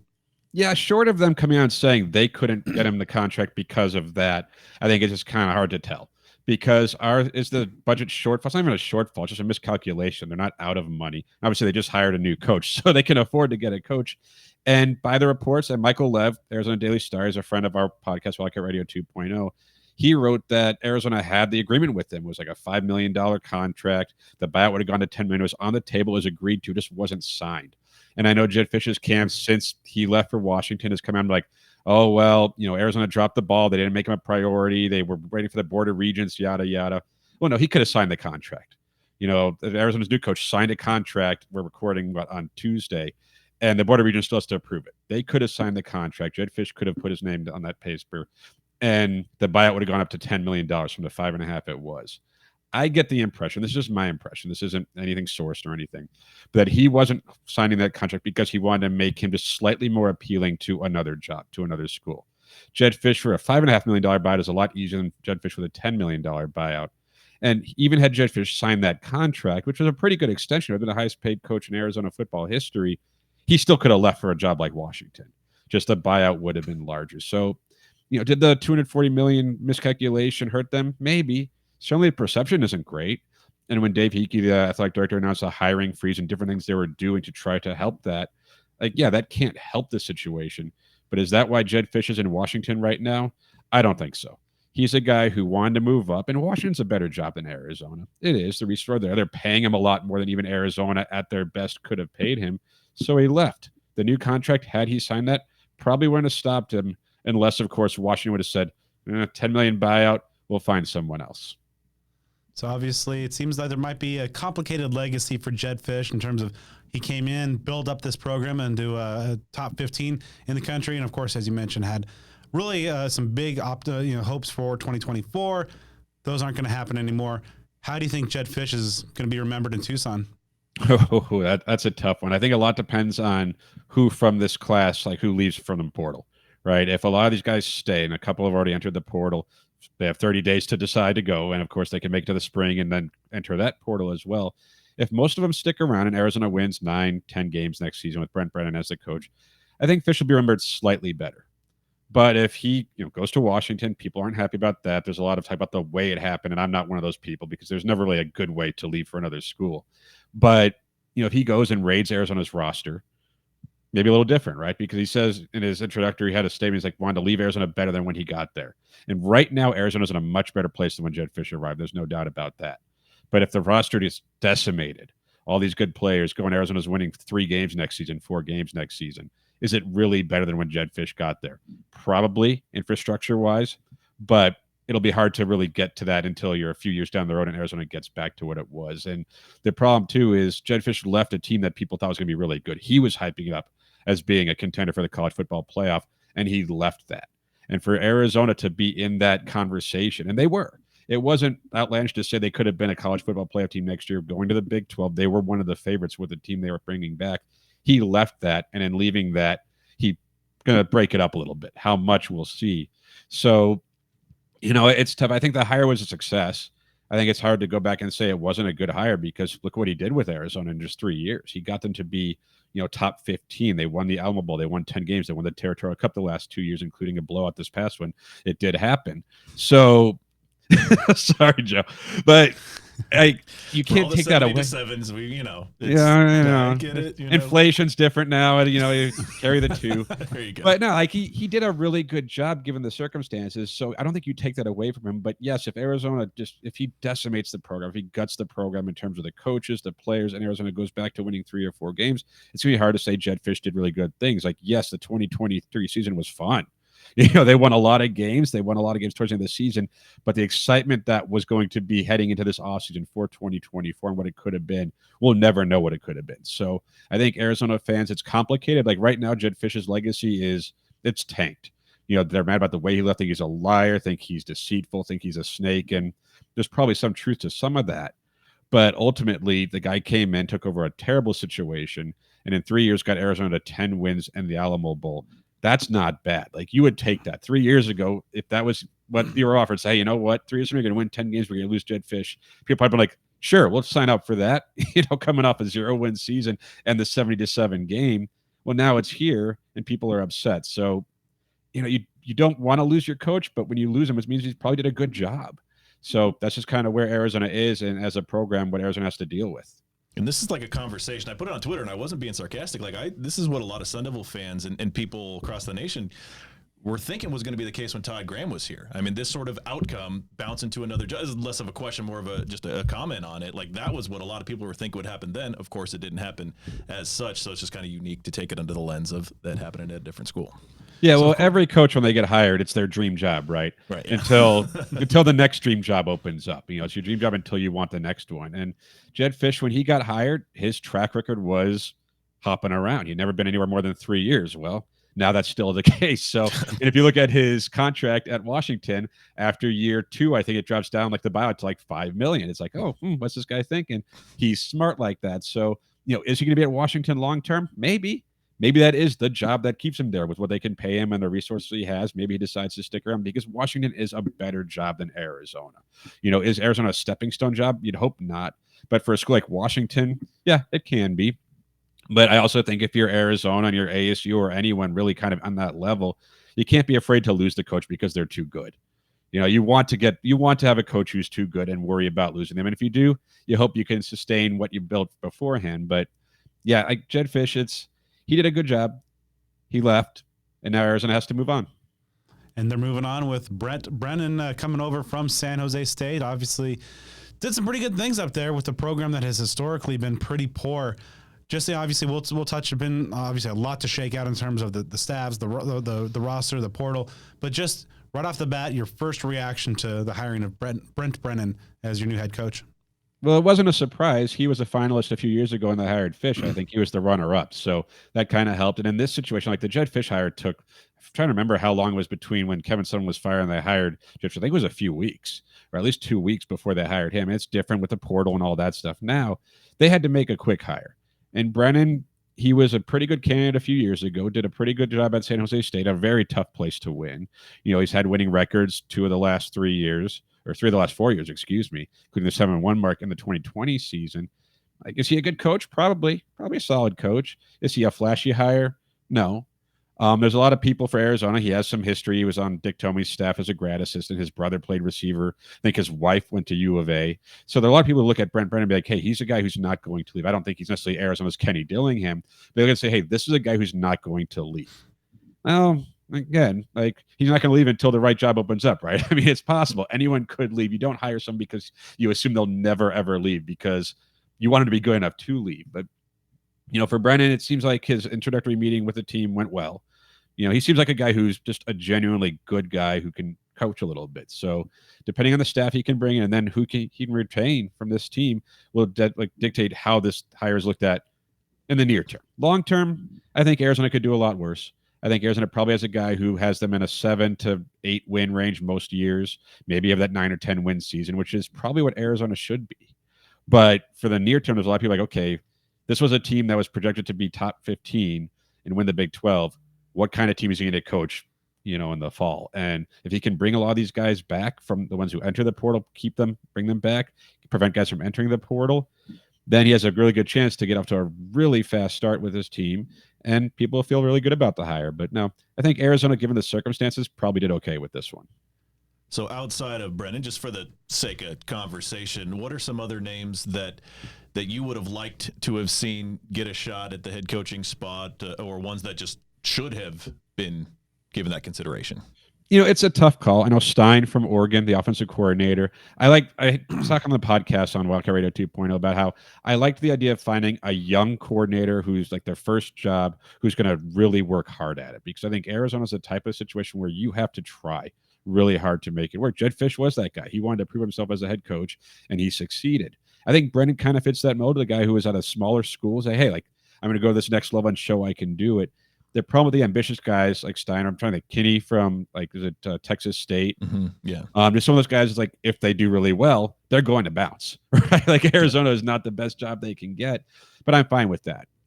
Brennan seems like the safer version of someone who's trying to prove themselves, but in terms of, I know like Justin Wilcox's name was out there. I didn't hate that one just because he's fine. He's done kind of similar to Brennan, just a decent job at a place where it's really tough to win.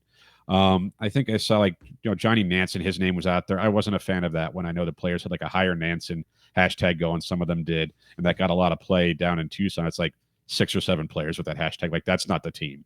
It's like, is he really the guy? Like, yeah, if he could keep the team together, you'd feel good about it. But what happens when T-Mac goes pro after his junior season? When Noah Fafita is gone after his junior or senior season? Like then what? Is Johnny Nansen the right guy for you? So, Arizona isn't the biggest job out there. Arizona's not hiring a Jedd Fisch today.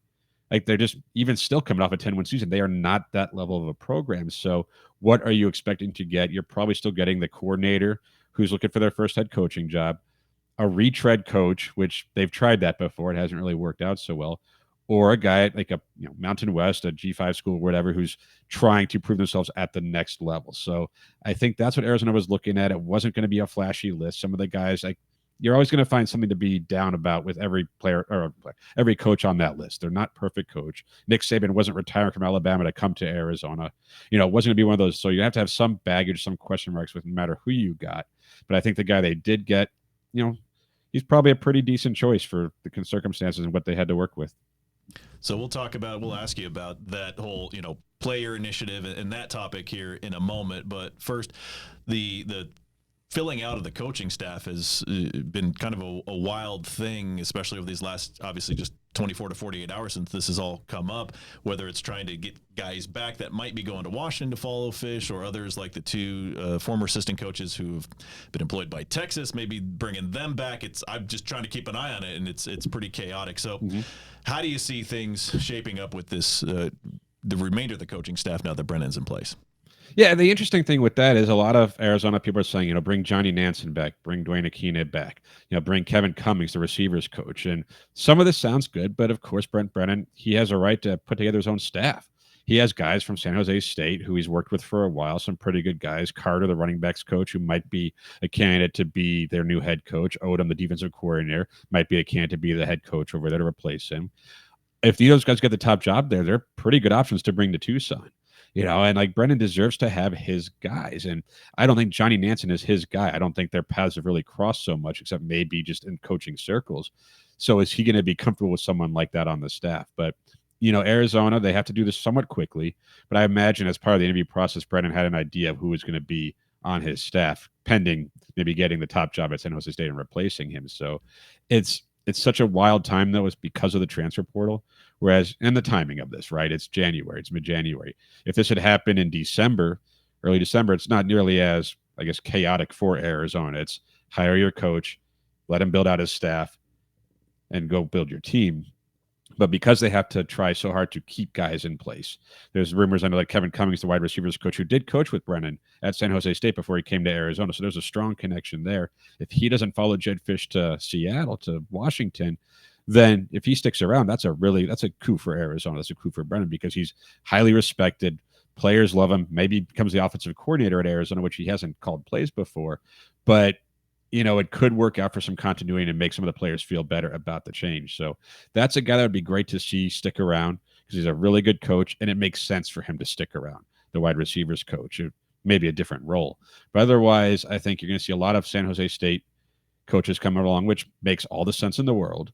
And, Arizona will build out a pretty decent staff, but, we'll see what happens. They got a lot of work to do.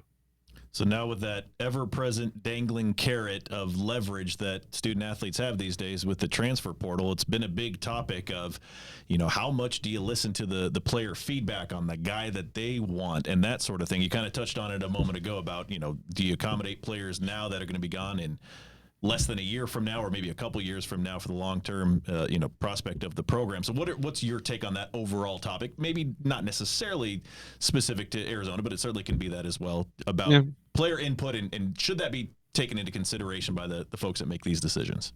Yeah, you don't want to ignore your players, right? They are kind of your employees for as long as they're there. But, speaking with just specific to Arizona, there was this movement like, hey, if they hired Johnny Nansen, these guys won't transfer. Well, they say that now. They could decide to transfer in the spring. If they did, it's anything could happen, right? So unless there's not contract say you will stick around here and will not enter the transfer portal, be it NIL or whatever, that doesn't exist. And for players, even the best players, they're there for 4 or 5 years tops. Ideally, your coach is there longer. So I do think you have to listen to players to an extent and maybe just understand your roster, what type of coach and system and style would work for them. But you can't let players hire your coach.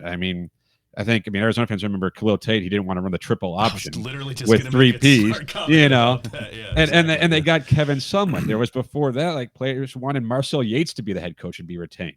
Marcel Yates was not a good defensive coordinator. The players loved him, and that's fine. You have to think these are 18 to 21, 22-year-old kids who they'd rather have a coach they're familiar with. There's the unknown with an entirely new staff, whereas if you have a coach they were close with, they're like, hey, I want that guy. There's nothing wrong with that. But we were all 18 once. Some of us a little bit longer ago than others. But should we have been trusted with hiring head coaches of, these $1 million corporations, which is basically what these football programs are? I wouldn't think so. So you don't ignore your players, but you have to remember too, players aren't a monolith. They're not all going to agree on this. Like, some players may want one coach, other players are like, yeah, I'm cool with this other person, or maybe they want someone entirely different. So listen to them. Yes, don't ignore them. They are your players, and they have some power. But that power remains even if you hire the guy they wanted. They could decide to enter the portal and get a big NIL deal somewhere else. And it's like, well, now you hired a coach who the players wanted, and those players aren't here anymore. So then what? So no, you listen to them to an extent, but you got to hire the person you think is best for the football program long term. So we've seen a couple of key cats in Jonah Coleman and Ephesians Prysock already announced that they're entering the portal. And so I believe the Fafita and T-Mac have a podcast, and they were talking about just like, oh, okay, we're just like kind of got the sense they're still processing everything right now. Obviously, they're 1 and 1A in terms of the cats you definitely most want to see stay in Tucson. Who are some of the other kind of crucial Wildcat players on this roster you think would be most critical for Brennan to try to retain? It's hard to pick out because I don't want to make it sound like certain players might be portaling, right? But you could look at their roster. They had 18 starters coming back. Any one of those players would be important to keep. The offensive line, it'd be nice to keep the cornerbacks like Prysock. I know he entered the portal. I think he put the paperwork in before Brent Brennan was hired, and he was at Brennan's introductory team meeting. So there's, I guess, a chance he comes back, right? Just because you're in the portal doesn't mean you're going to stay in the portal. You're going to go somewhere else. But, Arizona had 2 really good cornerbacks, Prysock and Takario Davis, who, if they wanted to transfer, they would find homes pretty much anywhere. Be nice to bring those guys back. The rest of the running backs, the receiver room, T-Mac, Kevin Green Jr., A.J. Jones, Malachi Riley, guys who played pretty well or look like they're going to be the future for this team. Be nice to have them back. Big Jonas Avanea, one of the linemen. He's played guard and tackle. Be good to have him back. It's hard to pick out specific people only because Arizona had a lot of good players set to return. It's going to be kind of painful for Arizona fans to watch players enter the portal, even if they could still come back. It's kind of like death by 1,000 paper cuts, right? This slow bleed of oh man, the thing that made you excited for this team was how many players are coming back. And now slowly they'll start to trickle and maybe not come back. I saw the clips from Fafita's and T-Mac's podcast. It's promising, right? It's better than guys who just jump in the portal immediately. If they're saying, hey, we're going to give this a chance and process this, because we're saying these are kids. It's a lot. The coach they signed up to play for, the program they signed up to play at, it's all different now. And even if they stick around, it's going to be a different coaching staff than the one they were playing for, the one that they're comfortable with. And this is their lives. They have to figure out what's the best move for them. Sometimes transferring isn't the best move, but in some cases it might be, especially with NIL being out there. So Arizona, unlike a few years ago when Jedd Fisch was able to pull some guys back from the portal, I think Stanley Berryhill was one of the bigger ones who was a solid player for Arizona. This time around, they have a lot of players who could almost pick their school. If they were to decide to enter the portal, they would have a long list of offers with some pretty good NIL behind that. So it's a different situation for Arizona, that they have a lot of good talent that, if they can keep most of it, they'll still be a good team next season, especially if the quarterback, the receivers come back. I mean, if you have a quarterback who's was a Heisman Trophy type of quarterback, you're probably in good shape, no matter what else you can bring back around him. But Arizona's going to have to watch that for a little bit, and until guys come back with that, I'm not leaving video. I think Jaden Ott from Cal did one of those things back when he's like, I'm not going anywhere. I'm coming back for another season. Until Arizona's guys do that, or I guess 30 days elapses and they don't enter the portal, then you're going to worry that they could. And even if they stick around through this 30-day window, the spring portal could open up, if they give this coaching staff a chance, which is all you're asking of these guys. Like, if they want to leave, you respect that because it's their lives. They should do what they think is best. But if you're an Arizona fan, you're just hoping they give the new coaching staff a chance, because maybe they'll surprise you. Maybe you'll like what they have to offer and what they have to say. And it comes from you like, yeah, this is the place I want to be. These are the coaches I want to play for, even if it's not the ones that I signed up for to start. It's natural to expect that there will be some transfer departures, even if it's not a mass exodus, just kind of the nature of the beast. So let's say hypothetically that Arizona is able to keep the bulk of those main guys together. You're looking at the roster, in the summertime, and it's not nearly as bad as maybe some feared it may be. And if we're focusing now just on the differences between the coaching staffs, of what you know about Brennan so far compared to Fisch, how does that adjust, if it does, any of the expectations going into 2024? Again, if you've got that roster generally still intact. The one thing I've read about Brennan and talking to some other people who have watched them and kind of understand San Jose State is that he's adjusts his offense more towards the talent and just has like a specific system, which I would think would be beneficial, because it's like, okay, what does this team do best? Now, granted, Jedd Fisch was a good play caller, so you still have to have a good play caller out there, but talent can make up for a lot of deficiencies in areas, right? Like Arizona, if they have their offensive line, which was pretty good last season, with a quarterback who was very good, with receivers and pass catching options who were all very good, it's hard to imagine the offense being bad. And defensively, the same thing. That they can bring back most of that talent, why would they not be a pretty solid defense? So it's, the expectation I think would be pretty high still if they bring back the roster, because it's the players who play, right? They're the ones who made this team good. The coaching staff was behind them and calling the plays, but the players are the ones who are on the field making the plays, getting the passing, the touchdown, all the stuff that football players do. So if they bring those guys back, I don't think there's a reason to think that there's going to be a huge drop off from last year just because it's a new coaching staff, especially because if those guys come back, it's because they have confidence in this coaching staff. They like what this coaching staff has to offer in terms of their teaching, their play calling, their scheme, and everything, that they think they can fit into it and be good. So, I'm pretty optimistic in terms of what Brennan can do with the good roster, if he has a good roster. That's at least the next, I guess what's 29, 28 days. Got to figure out who all he can at least keep through spring. So, of course, ASU and U of A are just relatively speaking on this about the same tier in the larger college football landscape of a school that if you have success, your coach is probably going to become a target to get poached. But obviously, U of A is first and foremost a basketball school. Does football or Wildcat football really ever have a chance of kind of getting the resources, the attention, and the things it needs to perhaps can take that next step and move up from that tier at a consistent level, just kind of given the status of having the Wildcat basketball program being what it is? It's hard, but I don't think it's impossible. Like, there are schools out there that have good basketball and football programs. Like, it's a thing that can happen. Arizona showed there was a lot of passion for football. There was a lot. I mean, Jedd Fisch, probably part of the reason he left, he was always complaining and pleading with fans to show up to games, even this past season. I happen to think all those 7:30, 8 p.m. kickoff times were a part of the problem, that and like a lackluster home schedule. But like, football was not going to be bigger than basketball in Tucson, but football was still the most popular sport in the country, right? So if they can be consistently winning games and having a good product on the field, fans will show up. Is it going to be as big as the basketball program? I hope not, because I mean, basketball probably fell off. And as long as Tommy Lloyd keep doing what he's doing, basketball should be pretty, be in a good spot. But yeah, I don't see any reason why they can't have if basketball is a blue blood, and I don't think Arizona's on the first tier in basketball either. There's something that says that football can't be a middle tier program. I just to say that they can't just because Arizona's good at basketball, I think is kind of it's a defeatist mentality for Arizona, because even this past season, right? Arizona, I guess, I don't know the overlap in terms of basketball season, but Arizona was a 2 seed in the NCAA tournament last season. And then the next football season, they finished 11th in the country and win 10 games. Like, you can be good at multiple sports at the same time, especially the big ticket sports. And I think the contract that the Wildcats are trying to give Jedd Fisch showed that. I mean, they're offering I think $5.1 million, a year for 5 years. That's not bad. Is it competing? It's obviously not Washington good. It's not SEC good or Big Ten good, but it shows a bit more of a commitment to the sport if you're winning and you're warranted. So, it's hard. I'm not saying that Arizona has a direct path to being a really good upper echelon football program while they're a really good basketball program, but I think the basketball program being really good prevents the football program from reaching that level. So last question for you here. Looking back when Fisch was hired at Arizona, for me personally, I tried to handle it maturely and let it play out and not criticize it, because at the time, at that time, I emphasize that, I was pretty happy with the guy that was the head coach at ASU, and he had come from similar type of atypical background. Obviously, the reactions to Fisch at that time were kind of mixed, but the results proved themselves. So what would you say to anyone that is either, whether someone is over the moon excited about this or beyond despair mad at it, what would you say to somebody as far as just patience is concerned with this new coaching hire? Yeah, I mean, judge it in 30 days.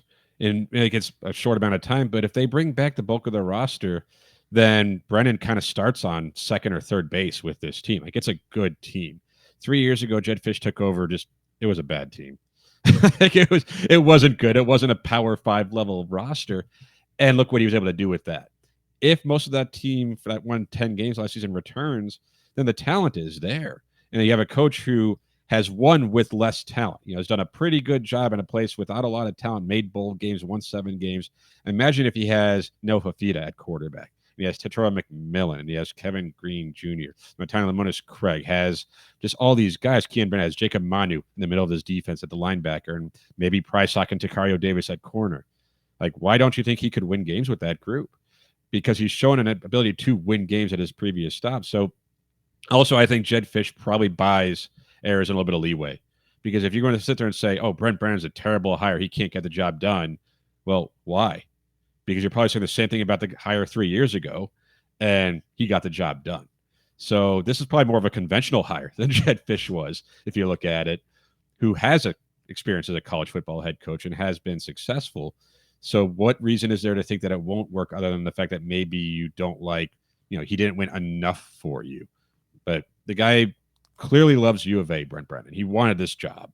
He wanted it very bad. He's going to come in and work really hard. And it starts by trying to keep the roster in place. And if he can do that, then there's no reason to think they won't be successful this season. And if he can be successful this season, that's a nice springboard to try to keep this momentum going and build this program the way he wants to. Never a dull moment in college football with either of these schools here in the state of Arizona. Adam, it's going to be a very interesting few weeks. And, of course, we'll maybe have to get you back on if there's any kind of some weird shenanigans. But definitely we'll have you on for appearance number 12 later on as we preview the game when Dillingham takes back the cup from Brennan. Sounds good, but please, no more shenanigans and that. Not that part of it, but no more shenanigans. That would be shenanigans. None of that, please. But no, I appreciate you guys having me. And, yeah, it's just interesting time for Arizona and just college football as a whole. And that's going to do it for this episode of Speak of the Devils. I'd like to thank our illustrious panel of guests, Cole Martin, Adam Green, and Peter Boyle. There is no such thing as an off season, so make sure you stay with us on the social media side of things. A lot of developments that will be coming up in the coming weeks ahead. Of course, other sports that we'll be talking about in great detail coming up. Follow the show on Twitter at SOTD Podcast, on Instagram at Speak of the Devils. Give us a follow on YouTube and Facebook as well, and give me a follow on everything at BDenny29. And you can follow me at Joe Healy42. As always, a huge shout out and thank you to our awesome sponsors, starting with Jones Auto Group. It's a new year, new you, new ride. How about that? You got to be riding around in style in 2024. Get yourself set up at Jones Auto Group. They have been helping out the Sun Devil community, the state of Arizona, for more than 50 years. They've got multiple locations across the state. You know that they've been deeply involved in ASU's NIL strategy for just about as long as that whole thing has existed. So if you're in the market for a new ride, you want to go with somebody you can trust, that's Jones Auto Group. And our guy, Parker Jones, not just the owner and GM, but a third-generation ASU alum, a diehard Sun Devil. If you haven't taken down his cell number yet, he wants you to have it. Hit him up with any questions that you have. He'd love to talk to you. 602-881-8998. Again, 602-881-8998. And you can check out their website online at jonesautocenters.com. Jones Auto Group, Arizona's best since 1970. Also, of course, a big thank you to the great folks at devilsdigest.com, led by fearless leader Hode Rubino. You got to get in the huddle. I mean, my goodness, between the transfer portal and what's going on in Tucson, there's been a lot of conversation. You know, you keep your friends close, but your enemies closer, right? So whether you're talking about the team that you love or just getting a little inside information on the team that you may not love so much, there's a lot of discussion going on devilsdigest.com. Before you know it, spring ball is going to be here. Obviously, basketball season's in full swing, a ton of coverage that you can get only at devilsdigest.com. If you're getting fitted up for the new year, if you're looking for a new look, you obviously want to keep it in maroon and gold. No better place than Cactus Sports, located at 514 South Mill Avenue in Tempe. You can also shop online at cactussports.com. They offer free domestic ground shipping on orders over $75. So stock up and benefit a little bit there. Follow them on Twitter, Instagram, and Facebook at Cactus Sports AZ. And, of course, a huge thank you to our food sponsors, starting with Burrito Express, a family-owned business that began in 1995. They are driven by passion. You've seen it not just in their business and all the Sun Devils that they help in their NIL plans that they have put together in the last few years, but also on Twitter. There's a lot of passion there. We're still beating the drum. Sylvester Stallone, one of these days, is going to play some golf with our guy Angel there. You can check out their locations. They've got 2 in Gilbert, 1 in Mesa, 1 in Chandler, 1 in Scottsdale, in that Tempe location, just about a half mile from Mountain America Stadium. Check them out on Instagram and Twitter at BurritoEXP and on TikTok at Burrito Express AZ. Also, got to send a lot of love to our good friends at the Spaghetti Shack. A big thing, mark your calendar, save the date, Wednesday, January 24th from 6 to 8 p.m. Celebrating this the business itself and also getting involved with the community. Spaghetti Shack is involved in a night of pasta, music, and games for all, fundraising for 3 great causes, helping out Tempe Community Action Agency, as well as a $1 million teacher project. Those are among the causes that are supported. Tickets are $25, and it's located at the Donor Network of Arizona, 2010 West Rio Salado Parkway in Tempe. Again, that's Wednesday, January 24th, 6 to 8 p.m. You can get more information about that on the social media for Spaghetti Shack, which, of course, as you know, not just owned and operated by Sun Devils, but by a former Sparky the Sun Devil. For more information about that and ways that you can check them out and eat their great food, check them out on Instagram, TikTok, and Facebook at The Spaghetti Shack and on Twitter at Spaghetti_Shack, or check them out online at thespaghettishack.com. And last but not least, on my side of things, a huge thank you to Sun Devil Family Charities, which, of course, is a 501c3 nonprofit organization that helps Sun Devils who have financial needs due to medical issues. A lot of ways you can help support them, a truly worthy cause. You can check them out online at sundevilfamily.org and follow them on Instagram at sundevilfam and Twitter at sundevil_family. And also make sure to support the good brand and the good folks at homefieldapparel.com. They have an amazing 25-piece ASU collection, just one of 180 schools that they have in their collection. Premium licensed vintage collegiate apparel, incredibly comfortable. I pretty much wear a home field shirt every day. Shirts, hoodies, joggers, quarter zips. An amazing ASU bomber jacket was recently added. 19 more schools are on the way in 2024. And best of all, you get 15% off your first order with offer code SOTD23 at checkout at homefieldapparel.com. And once you're done supporting all of our amazing sponsors, make sure to drop us a 5-star review on the podcast platform of your choice. Joe and I will be back soon because, of course, there is no such thing as an off season. Be talking the latest on football, but also some of the other sports that are heating up down the home stretch.